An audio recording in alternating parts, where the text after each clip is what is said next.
இன்றைக்கு Thursday. So காலையிலேயே ஏர்லியாக எழும்பி டீ எல்லாம் குடிச்சிட்டு ஃப்ரெஷ் ஆகிட்டு அந்த வீடு எல்லாத்தையும் க்ளீன் பண்ணிவிட்டு விளக்கு பூஜை எல்லாம் செஞ்சு முடிச்சுட்டு அதுக்கப்புறமா கொஞ்சம் நம்மளோட சுற்றாடலை பார்த்து ரசித்து கொண்டே இருந்தேன். ஸோ அந்தந்த கிளிப்பிங்ஸ் தான் உங்கள் கூட ஆட் பண்ணியிருக்கிறேன். இது நான் டிஐஒய் மேக் பண்ண சிமெண்ட் யூஸ் பண்ணி நான் இந்த பொட் மேக் பண்ணியிருந்தேன்.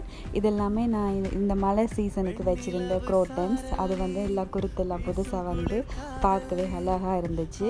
ஸோ இப்போ ஜெஃப்னால கிளைமேட் மாறி மாறி சேஞ்ச் ஆகும். மழை வரும், வெயில் அடிக்கும், அந்த மாதிரியான கிளைமேட் தான் இருக்குது. ஸோ அந்த டைமில் எங்கள் வீட்டில் இருந்த மாதுளை மரம் அது எல்லாத்தையும் உங்களுக்கு காமிச்சிருந்தேன்.